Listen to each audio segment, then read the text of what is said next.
Welcome back to the channel and welcome back to the hardest readathon we'll ever do.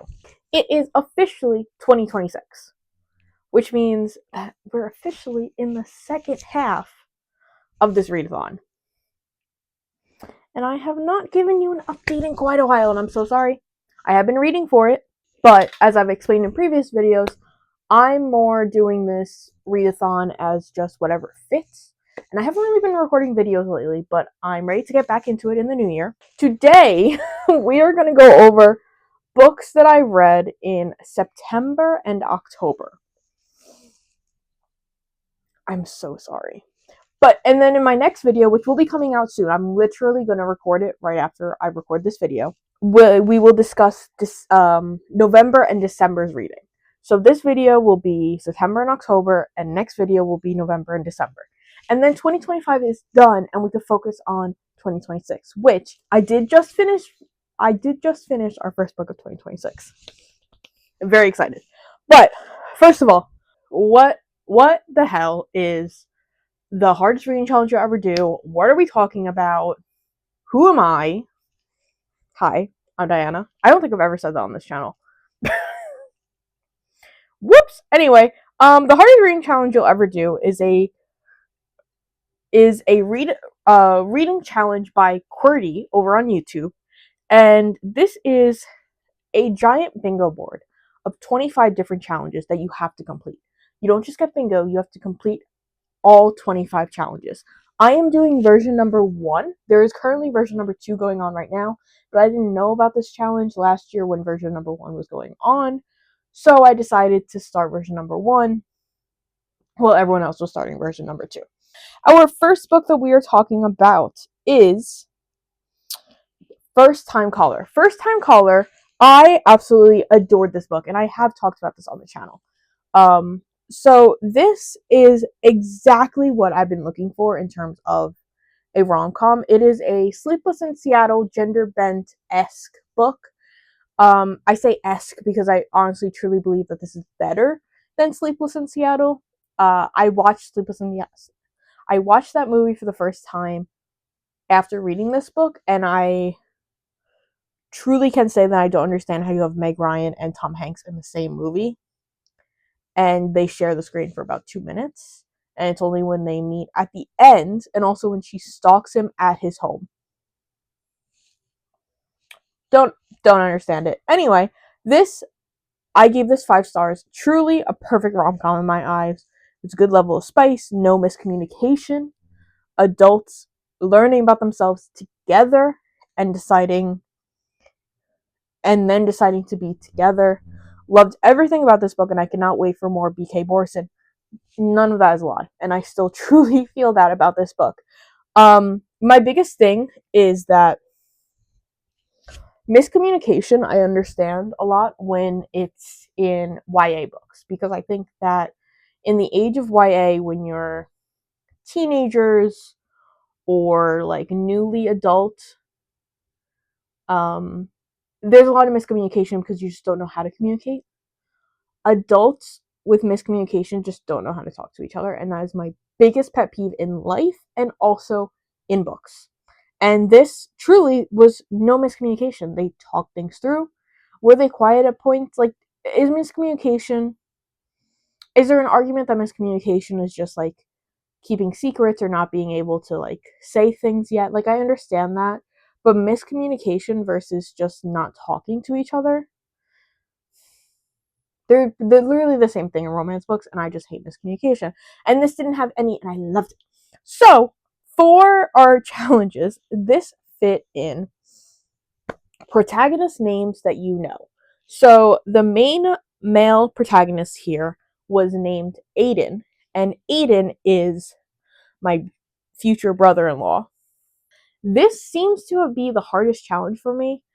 I don't know if I either just don't know a lot of people, or the books I read have too like not common names. I guess I've mostly been reading lately like cozy fantasy or fantasy type books, and those are usually set in different worlds, so I'm not getting a lot of names of people that I know. So I was very excited when I realized that the main character's name was Aiden and that I do know an Aiden. Our next book was The Lost Apothecary. Now, The Lost Apothecary was a really cool book where we were following two women hundreds of years apart, in the same following the same like clues to figure out. So one was modern and one was um not modern. One was modern, one was in like the 1800s, and one owned an apothecary shop. One was just visiting London, and we got to see like their lives kind of merged together. Um, oh, it was the 1700s. I'm sorry, I lied. Let me read my actual review. Really hard to review. I love the apothecary and the 1700s, but not so much modern times.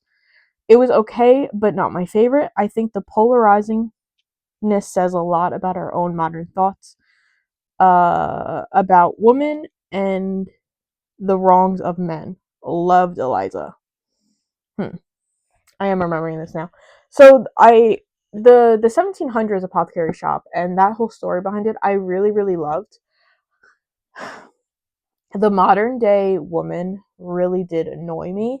I think I would have enjoyed it better if it was only following the 1700s apothecary shop, but I did appreciate the dual dynamic and seeing how their stories kind of played off of each other.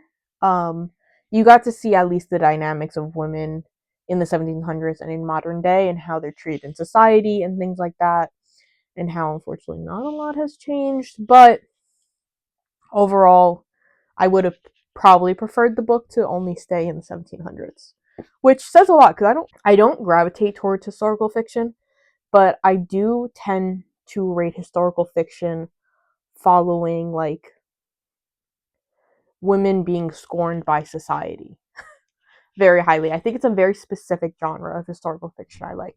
So if you have any recommendations for historical fiction where women are scorned by society, scorned women in society, like, yeah, I'll take that, please.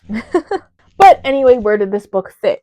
This book fit into the A to Z challenge, which I don't think I need to really explain what the A to Z challenge is. But for this set of rules, what I'm doing is either the first letter of the title. So if the title starts with A or the, it is an A or a T as well.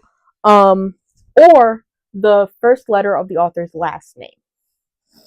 So this fit in P for Sarah Penner as the author. I already had an L, unfortunately, but I'm glad we got P out of the way. We're getting really close to finishing the alphabet challenge, and it's getting really hard. And not the letters that I necessarily thought were going to be hard, but we'll get more into that very soon. Next is If It Makes You Happy, which I will not be talking too much about this here, because I did an entire video specifically about this book. So I will tag that and you can go watch it, please. I had a lot of fun reading this book. I truly do think that this was a TikTok book that is worth the hype. It is seemingly the perfect 90s rom-com vibe. My new favorite subgenre of romance, what is rom-coms based on movies, and this book gave me all the feels of old 90s rom-com movies, and that is the vibe that I want in books. It's the same vibe that I got in First Time Caller with Sleepless in Seattle. Really just gravitating toward those kind of books right now. Made me so incredibly happy. I love the daughters that were in it so much. This is the main after a death in the family, she has to take care of her parents while her sister is finishing up school, and in it she gets very friendly with her neighbor because he knows how the place is run. He helps a lot over there, and kind of teaches her the ropes a bit and how to run the business and the people in town and things like that. It truly felt like such a slow burn romance in the right way, where they truly became friends first, and the romance didn't happen until maybe like 80% of of the way in the book. But the reason that I read this for a video is because this is a 500-page book that I read in one day. It took me so long, and I was getting so possibly delirious, and the epilogue completely ruined it. It's the reason that it has 4.75 stars and not 5, because the epilogue was trash. The rest of the book was brilliant. I just didn't like the epilogue. It kind of weirded me out. But this is a 500-page book. So that challenge is complete. I tried this challenge before a couple months ago with Onyx Storm. Didn't complete it. So I'm so glad that we finished that, because that one was definitely scaring me. Now, this also fit in the A to Z challenge for If It Makes You Happy. It also fit in the Spell Your Name challenge for in Diana. And it was a September new release that I read in September. So glad that I got that out of the way. A lot of challenges, 4 challenges, and they're all allowed to be doubled up, because A to Z, Spell Your Full Name, and September release are all allowed to be doubled up together. And my main one was 500 pages. Next, I read End to All, A Good Bite, which I also filmed a video about, so I'm going to put that there as well. This was my first ever ARC that I received from a publisher, and I was so excited. I love David Rosenfeld so much. His series, the Andy Carpenter mystery series, is one of my favorite mystery series. I will read those books anytime, and they just are really cozy. It's a lawyer mystery, so it's mainly set in a courtroom, and we get to see him actually be a defense attorney and solve these cases that way and help his client get out of whatever they got charged with, even though they didn't murder whoever. So this was my very first ARC, and I'm so happy that this was my first ARC. I truly cannot believe that I got sent to me, and I'm so appreciative. And I truly believe that this was the best Andy Carpenter that we've had in a while. There was this whole World War II art aspect with missing the missing paintings and like Monuments Men and things like that, which is actually the second book in a couple months that I've read with that kind of like side story. So really interested in the Monuments Men, and I did actually, after this book, pick up a nonfiction book about the Monuments Men. I didn't read the whole thing because I got about 20% into it, and my thirst for knowledge was quenched with that much. I didn't actually need to listen to the whole like 10-hour audiobook. I was good enough with 2 where I got enough information out of it. But it's just a topic that I never actually knew anything of until reading those 2 books. The other one was Bearer of Bad News. Yeah, the other book about that was Bearer of Bad News. So these both books included about the World War II art stealing and finding paintings and things like that. So it was really good. This mystery was big, but not unbelievably big. I've discovered in the last couple of Andy Carpenters, I've really struggled with the probability of them, where it just seems a little too far-fetched that suddenly he's able to solve a crime that a bunch of FBI agents haven't been able to for years, things like that. So I really, really enjoyed this book, and it fit for 2 challenges. So it was our October new release, and it was the A to our Spell Your Full Name challenge. So we are officially done with the Spell Your Full Name challenge, and I am so excited for that. I'm very grateful to be done with another challenge, because the more that we could check off, I feel like I've made a lot of progress in a lot of challenges, but I need to start focusing on actually finishing challenges now. So very happy with that. Our next book was Rewitched, and I gave this book 5 stars again. I truly love the books in this set of the hardest reading challenge you ever do, which I haven't been able to say in a couple of months. So I'm really, really glad about that. But this book was so cozy and warm and had everything that I love about cozy fantasy. There was a very small romance plot in it, and I did love watching those characters interact and their relationship grow, but it wasn't like 100% necessary in my opinion. There was definitely found family. There was an eccentric old warlock, and I have no complaints. Just honestly pure joy. This book is about a girl who she has to go for her witch trials because she has been a witch with witch powers for long enough that now they test to make sure that she's actually using her abilities. And she fails. So she has to, with the help of this old crazy little warlock, she has to train for 1 month to see if she can actually keep her powers or not. If after 1 month she still shows no signs of improvement and does not pass her trial, she loses her magic. So it's really this like last chance, second chance at everything.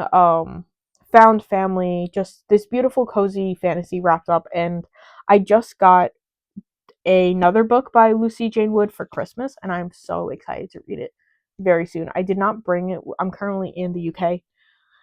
And I did not bring it with me on this trip, but once I get home, I probably will be reading that right away. And this book I read in the fall, and it was a fall-based book. It was set in the month of October, from October 1st to October 31st. So this was a seasonal book. Part of the challenge is to read a seasonal book each month, a seasonal book during each season that we're in. So my next focus is to find a winter book to read and to get that out of the way so I don't miss my chance. And finally, for this video, I read Better Than the Movies by Lynn Painter. Now, I actually met Lynn Painter the week that I was reading this book. I've never read a Lynn Painter book before, and I saw that she was coming to my local Barnes and Nobles for fake skating. So, and everyone just has the best things to say about her. I got Better Than the Movies from Penguin Books, so I got it secondhand, and I just devoured it the week before going to see her, and it was absolutely incredible. And now I own like 5 of her books. Still have to read them, but they're definitely on my radar for very, very soon. Yeah, this book makes my heart so happy. I love Liz and Wes together. I love her discovering who the right guy was. This was the rom-com I needed, and I wish I read it sooner. I truly believe that these are the rom-coms that I wish I had during high school. These are the rom-coms that I've been looking for the last year, when every time I've said that I'm so tired of um the fast fashion equivalent to books where it's just all really tropey and there's no plot. It's just a trope after trope. And I don't really understand how that can be an entire book or an entire series. I have at least one series in mind when I say that, and I'll say it. The whole Lori Gilmore, like Pumpkin Spice Cafe, Cinnamon Bun Bookstore, there's the a Strawberry Patch one just came out. I think they're published ridiculously fast. I don't think that they're actually good quality. Um, I I never judge anyone for reading like spicy books. That's not what this is about at all. But I think that there's a quality difference. For example, I've been reading Heated Rivalry. I've been reading Heated Rivalry lately, that whole series, and that's a spicy series. But I think that the book quality, I think the story quality, this there's actually a story behind it and like a story quality that we're following besides just spice. Whereas the pumpkin spice latte universe, I think, is just really fast published books that actually have no anything to them other than a trope. So, that being said, I think that Lynn Painter is incredible, and I will be reading more of her books. And I'm very excited that I got to meet her, and I'm very excited that I got her book from Pengo because then she is a garage sale book. So this is a challenge where the idea is you could get books from an actual garage sale, you could get them from um, for online from Pengo. Pretty much you're supposed to be getting them straight from a person. So rather than going to like a thrift store or any other like secondhand free little library, secondhand shop like that, where you don't actually have the transaction between people, it's supposed to be like an actual getting a book from an actual person. So Pengo counts in that regard. So this is the first of my garage sale books. I have 2 more that I have to read for this challenge, and I have a couple on my radar that I already purchased. I will be reading all the ones that I've purchased. It really just depends on which ones I read first that actually count for this challenge. But once again, so excited. And finally, here is our current bingo board. So we have finished 500-page book in one day, the spell your full name challenge, and the genre challenge. So we are 3 down out of 25.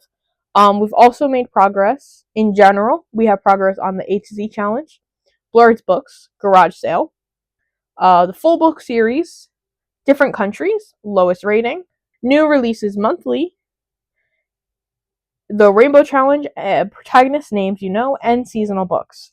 So we only have 9 challenges that we have not started yet.